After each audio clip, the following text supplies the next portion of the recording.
Yacht Madit by Dilman Dila, October 14th, 2020. 3 days after he was released from prison, her father announced that he would run for local council chairperson. Amaro was in her workshop, fingers flying over a dust-stained keyboard, data running down a cracked screen, head nodding to a dance hall hit. Then Adak, her digital avatar and assistant, faded out the music to notify her. Though she had not included his name among the things she considered important, though she had not even told it that he was her father, Adak figured it was something she would want to know about at once. "Your father wants to stand for LC," Adak said, in a voice eerily similar to her own, pronouncing it LOC, as though it were not an abbreviation. "Should I play the podcast?" Amaro looked up at the ceiling, where she had installed her sound system, and noticed that a black and red spider had built a web around the central speaker. She wondered if she should capture the spider and keep it as a pet, or if she should think of it as dirt and sweep it off. She wanted to say no, but she could not find her voice. A security camera blinked beside the speaker, enabling Adak to see her face, and she must have had an expression that Adak interpreted to mean she wanted to hear the news, so the podcast started. Kira, her boyfriend, had made it. A fire exploded inside her head. Fury. Why had Kira not told her anything before running such news? The podcast was only about 60 seconds, a teaser to urge listeners to watch the longer version on video. Once it ended, the music did not resume, and Adak did not ask her if she wanted to watch the whole news, because, this time, Adak correctly interpreted her expression. She wanted to look into a mirror and see what her avatar was seeing. She knew it could not read her mind, though some people assumed their avatars had this supernatural ability. It was smart enough to figure out that she was thinking about the only family photo from her childhood, but was it not smart enough to know the confusing emotions now raging inside her? In that photo, her mother sits on a red sofa with her father, and she is an infant playing on his lap, tagging at his beard. They are all laughing hard. Mama said he loved it when she played with his beard, which was big and bushy and earned him the Lion nickname, an interesting contrast to his bald head. He laughed each time Amaro ran her fingers in that wild mane. On this occasion, they were trying to take a proper family portrait, but Amaro could not keep off his chin. He was the president, her mother the housekeeper of State House, and this was the last photo he took as a free man, for they arrested him an hour later. The news would go viral, she thought. 30 years was a long time. The world in which her father had ruled was no more. The country had evolved into a whole new entity that he could not recognize. But this would be big news. Ex-president wants to be the president of a village. Maybe Kira, being the only journalist in town, would finally get his big break. Maybe I'll finally play with his beard. She closed her eyes. False memories blossomed, making her sway in a light wave of dizziness, forcing her to smile even as she tried to stifle the reverie. She rubbed her fingers, feeling the texture of his beard, soft like a cat's fur, and she could hear him laugh in delight as he begged her to stop tickling him. He went to prison before her first birthday, and yet she could not be sure if he had been absent all her life. Mamma made her feel his presence on all her birthdays, which they quietly celebrated in the empty palace they called home, just the two of them. Mamma told her stories of him, of his big beard and his big laugh. Mamma showed her phone videos of him, 16 clips, each no more than 20 seconds, of him laughing as Amaro tickled his hair, of him stroking a cat, of him feeding a pigeon, of him dressed as Santa to bring a special gift to his daughter on her birthday. Was that him? Or did Mamma pay someone to play him? He was her imaginary friend through her childhood, and she had waited all her life for the day she would finally meet him, for the day she would actually play with his beard. A commotion in the street broke her daydream. Her eyes flung open. A quick glance at the digital clock on her computer screen told her that nearly 30 minutes had passed since the broadcast, with her in a reverie. There was chanting outside, something she had only seen on documentaries about her father. Our man! A Tongo! A Tongo! Was he in her street? She looked out of the large display window, where two rusty robots continuously waved at passers-by, partially obscuring her view. She set up her tech business in what once had been a retail shop, selling petty goods like sugar and soap and matchboxes. She had taken off the shelves and installed in two tables. The longer had a junk of electronics, broken robot parts, computers, and virtual reality headsets, all in need of repair. The smaller table had only a 32-inch screen, a keyboard, and her phone. One end of the shop had an air-conditioned glass cabinet with four servers, which the town used for cloud storage. The display window had not changed much from the time it was a retail shop. The sill was moldy, and parts of the old shop's name was visible where she had failed to scrape off the paint. Daytime LED tubes glowed, not as dramatically as in the night, but they spelled out her business name with a bit of fanfare: Princess Digital. She sometimes thought of herself as a princess whose kingdom an evil stepmother stole. A small group of people, not more than a dozen, walked into view, and she saw the cause of the commotion. The former president was in the street, right outside her shop. For the first time in her memory, she saw him in person. One of her earliest true memories was trying to visit him in prison with her mother, and the prison guards threatening to throw them in jail if they dared show up again. Amara learned, many years later, that her father's official wife had power in the transition government. She chaired the commission that oversaw the country's move from a centralized presidency to the big tree democracy, Yat Madit, an artificial intelligence that enabled nearly 8,000 LCs to jointly run the country just as if they were elders seated in a circle under a tree, discussing issues of their tribe.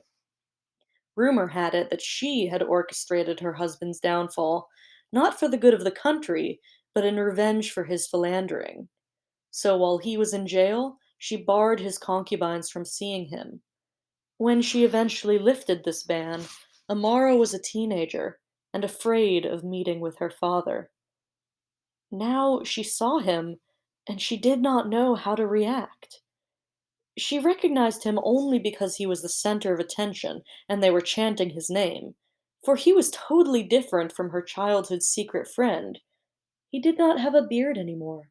What would she play with? Sunlight gleamed off his bald head, which lent him the look of a statue. He was scrawny, wearing a suit from 30 years ago when he was a lot bulkier. This was not the king sitting with her mother on a red sofa, with bulging cheeks that seemed about to fall off his face, and with happy eyes that boasted of being a good father. This was not the king she had dreamed about. But his smile was the same, and the way he held his fist in the air was redolent of his most famous photograph, captured the day he ascended to power following a bloody revolution. He was a colonel, barely 25, but he won the love of the country with policies that kicked out foreigners, mostly Asian and English, and enabled locals to take control of the economy. His decolonization campaign drew international outrage and sanctions, but it cemented his status as a founding savior, and the country prospered tremendously in the 20 years of his rule. He stopped under a small tree right in front of her shop to greet an old mechanic who had been a soldier in the revolution that brought her father to power. The mechanic's body was under a vehicle, only his head poked out, and he chanted a slogan that no one had used in over 70 years: Our land! Our people! Her father gave off a hearty laugh. which was close to what she had imagined he would sound like. He shook hands with the mechanic and then with everyone, and then waved at an imaginary crowd, as if it were back to those days when thousands of supporters had choked the streets with his party's colors. He looked toward her shop, and she flinched when their eyes met, though she knew he could not see her because of the daylight bouncing off the glass pane. All he could see was the robots and the LED tubes blinking with her shop's name, but his eyes caused ice to run down her spine. He excused himself from the excited people and walked into her shop. She wanted to jump behind her computer and resume working, to pretend that he had not affected her, that she did not daydream of a little girl playing with her father's beard, but she froze. When he walked in, the crowd stopped chanting and gathered around the mechanic as he plunged into a tale about the revolution, which the listeners were too young to have experienced. He stood just inside the doorway, as though waiting for a welcome. His eyes darted about, looking at everything, avoiding her eyes as though he had not seen her. Moments passed. She could not take her eyes off him, and he could not look at her. She could not think of anything to say to him. Finally, his eyes found her. He gave her a small smile, as if he had just noticed her. "Jumbo," he said, and it came out as if he was clearing his throat. "You want what?" she heard herself say, in English, the language reserved for people you had no family connection to. She wanted to warm up to him, to experience all her daydreams with his beard, but her heart beat so fast, and she clenched her fists to stop the trembling.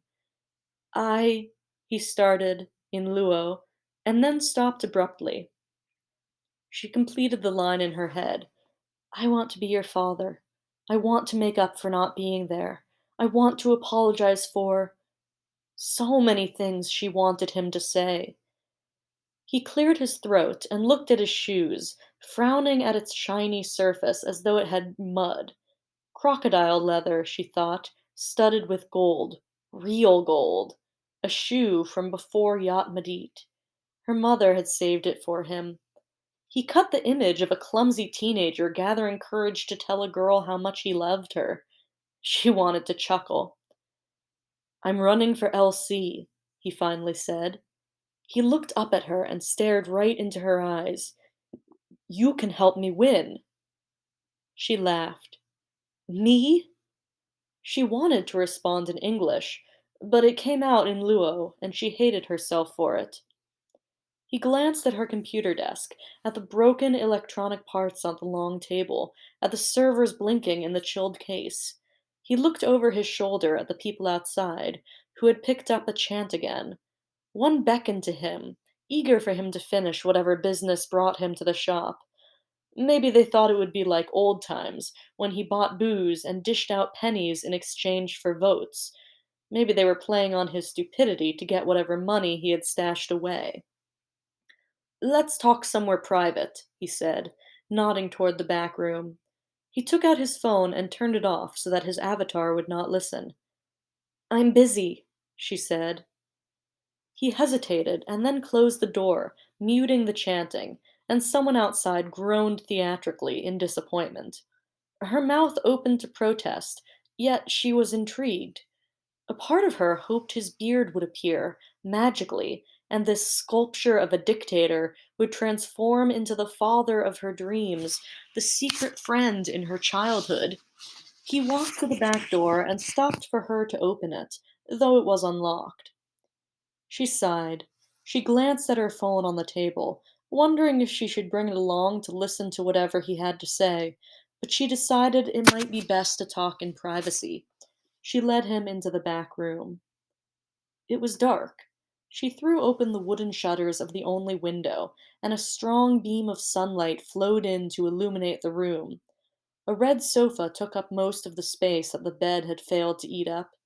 He fingered the sofa, a small smile on his face. It was the sofa from the photo. It had faded, and had holes, and a few months ago she had killed a family of rats that had made it their home, but it still had the feel of the expensive furniture it had been 30 years ago. "We bought this in Zambia," he said.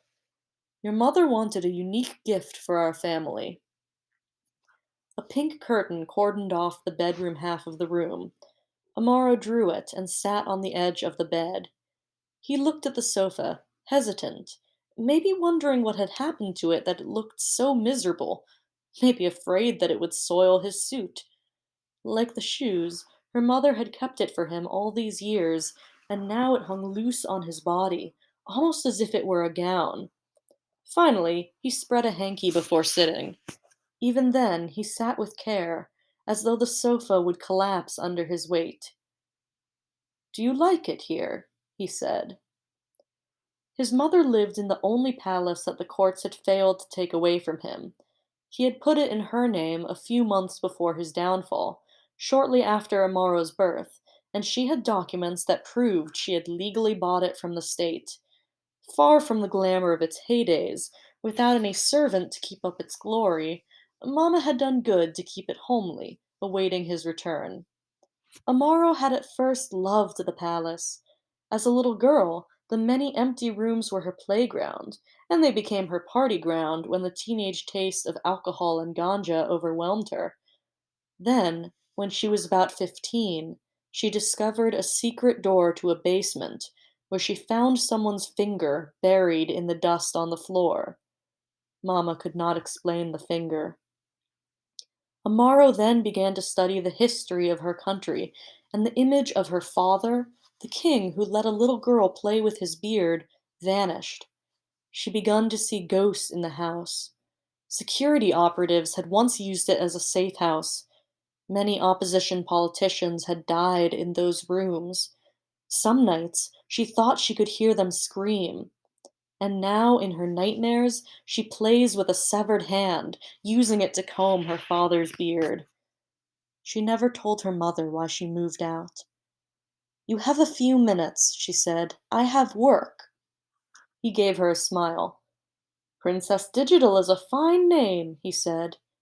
"It has nothing to do with you," she said. "Really?" he said. "I didn't say 3 minutes," she said, cutting him off.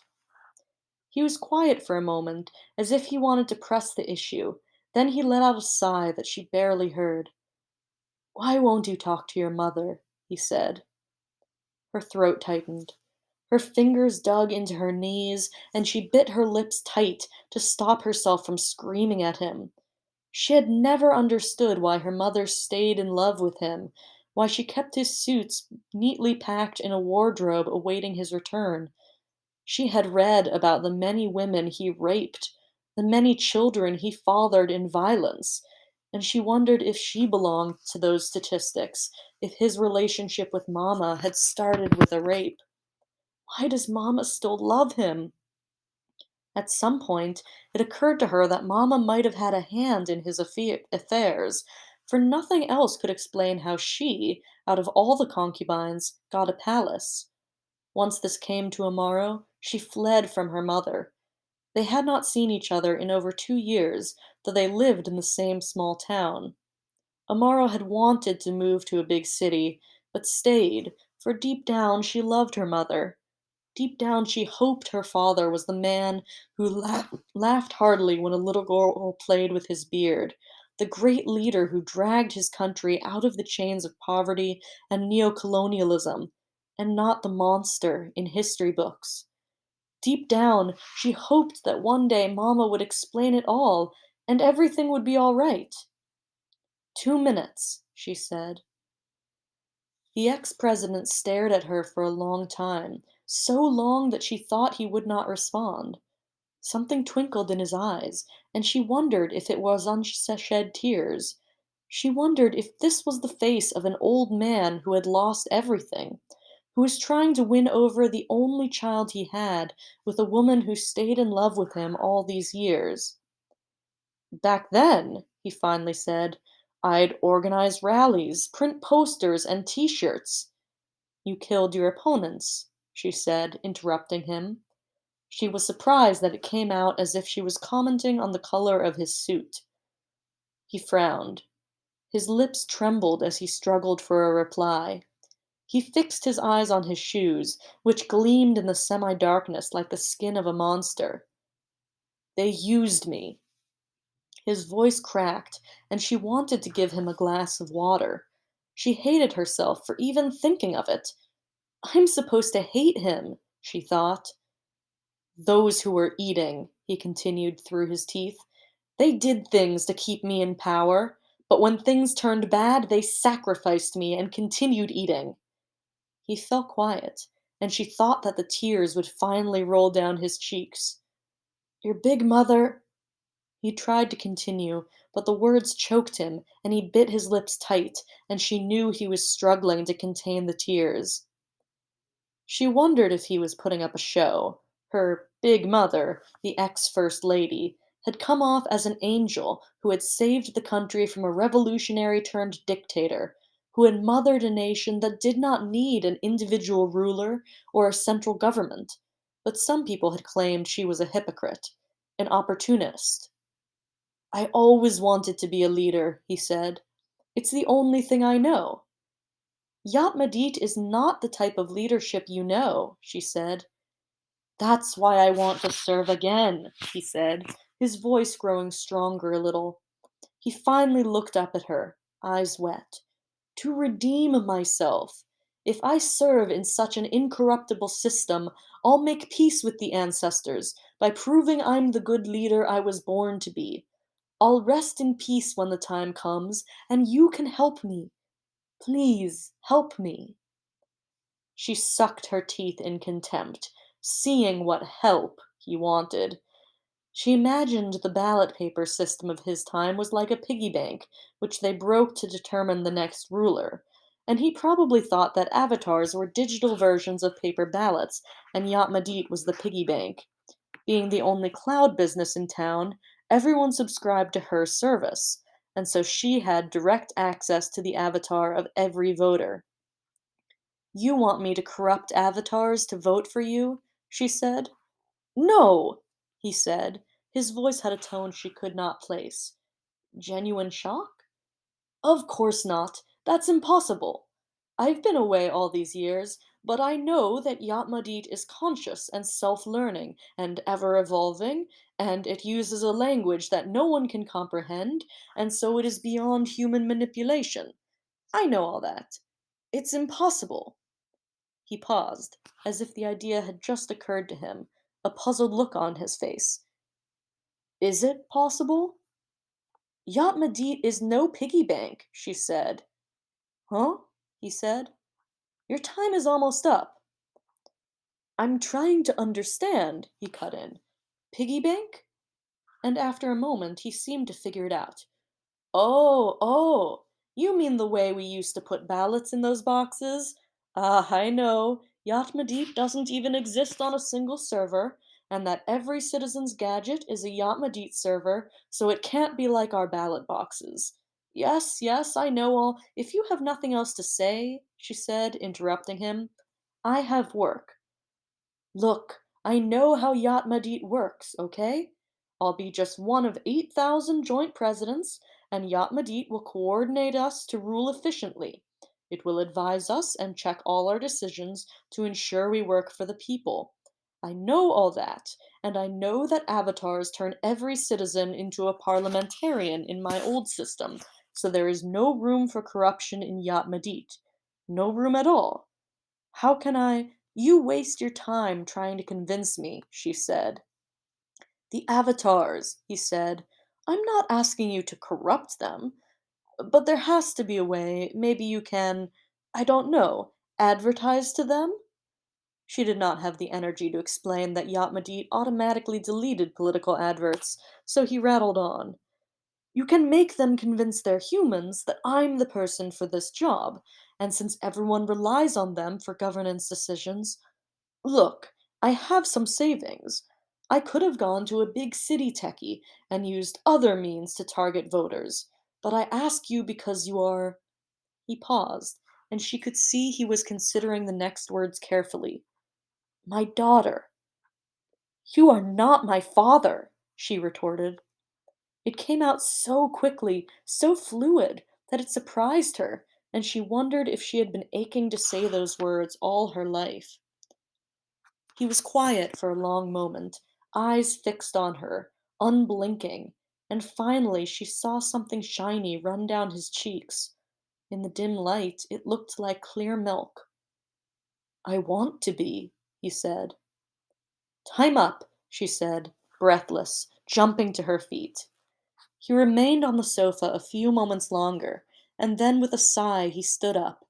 He wiped his face with the back of his hand. She avoided his eyes. She quickly opened the back door, which led to a courtyard and the back street, the quickest way out of her home. "Next time," she said as he stepped out, "resist the temptation of trying to see me."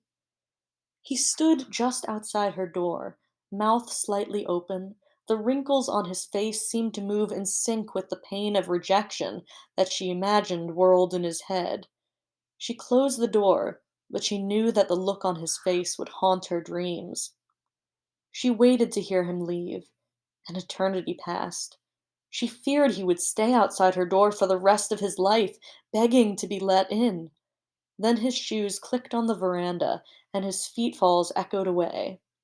Still, she stayed at the door, unable to move, afraid that he would return and pitch camp outside her door. She would say yes if he came back. It terrified her. Something ran down her right cheek, and for a moment she thought it was a bug, maybe the black and red spider. She wished it was the spider. She hated herself. Why do I feel like this about a monster? She staggered back to her shop, determined to throw herself into work and push him out of her mind. An orange light blinked on her phone to tell her of a new important notification. Her avatar was smart enough to not interrupt her talk with her father, though it had not been able to listen, so the phone had not beeped this notification. Another news item, again made by her boyfriend Kira. This time, she watched the entire news, for Mama finally let out the secret she had kept for 30 years. Though people had suspected Mama had an affair with the president, she had never publicly acknowledged it. "We have a daughter," Mama said, showing off the family photo publicly for the first time. "Give her a chance to see what a good leader her father can be." People's response was largely warm. Many comments lauded her for staying faithful to a jailed man all these years. Many more said that if she had stayed in love with him all this time, then he was not so bad as history made him out to be. That maybe his great side, which saw him lead the nation out of poverty and neocolonialism, outweighed his bad side, which surfaced only because he was trying to protect the country from opponents under influence of foreign powers. No one can love a monster, they argued, and she could see it was all because of how Kira presented the news. She bit her lips, for the anger towards Kira flared. The emotions of seeing her father had stifled it, but now, seeing how he carefully worded his words to skew public opinion to favor the ex-president, she felt lava flow out of her eyes and burn her cheeks. Why, Kira, why? He knew how she felt about her mama, about her father. So why was his news so obviously a publicity campaign for her father? Why had he thrown away all his ethics as a journalist? Why had he not reminded viewers that her father raped many women, and that he had tortured to death 12,000 political opponents in the final years of his corrupt reign? Why, Kira, why? She wiped the tears off her face, and at once hated it, for the gesture reminded her of one he had made. "You are his copy." She grabbed her phone and went out the back door, hesitating a moment, listening to check if her father was still out there. After opening, she looked around, searching, and her chest relaxed when she did not see him. Her motorbike sat in a shed in the courtyard. The battery was at 20%, for the solar charger was faulty, but it was enough to take her across town to Kira's home and office. The bike did not make much noise when she turned on the ignition, just a soft whir, but this was enough to attract her neighbor Arak. "Eh, Amaro?" Arak squealed as she ran into the courtyard. Kumbe, every day you are the lion president's daughter, and you never told me anything? Hey, you woman. Me, I'm just happy for you. That calm man has money. You tell him to give us also we eat. Amaro gave her a small smile and a wave and eased the bike out of the courtyard. Kira lived near the market in a little bungalow with a huge digital transmitter on the roof. The sitting room also served as the reception to his business, and here an elderly woman ran the front desk. Amaro stormed past her without even a greeting, and the woman barely protested. She went straight to one of the bedrooms, which he had converted into his studio, soundproof to cut out all the noise from the market, and she hesitated at the door. What if her father was in there? She looked up at the little sign above the door. Off air. At least he was not recording anything live. She pushed it open. Kira was editing a video, obviously another news segment concerning her father. He span around, and on seeing her, broke into a huge smile. Amo, he said. Why? She asked. His smile vanished. He looked at his editing screens, at a video of her father smiling at the camera, and then he punched a button to put the screens to sleep, as if that would wash away his crime. He got to his feet slowly, and she could see him trying to come up with an excuse. I love you, he said. Just tell me why, she said. A short silence ensued. She glowered at him, tears blurring her vision, and he could not look her in the eyes. I know, I should have told you, Kira said. But, well, you know, your father. He is not my father, Amaro said. Okay, okay, Kira said. The ex-president, he came to me last night and offered me exclusive access to him if I. He trailed off, looking at his bare feet in shame. If you worked for him? Amaro said. He shook his head. I'm a journalist, he said. I don't work for anybody. But he offered you exclusive access in exchange for making positive news stories about him, right? It's not like that, he said.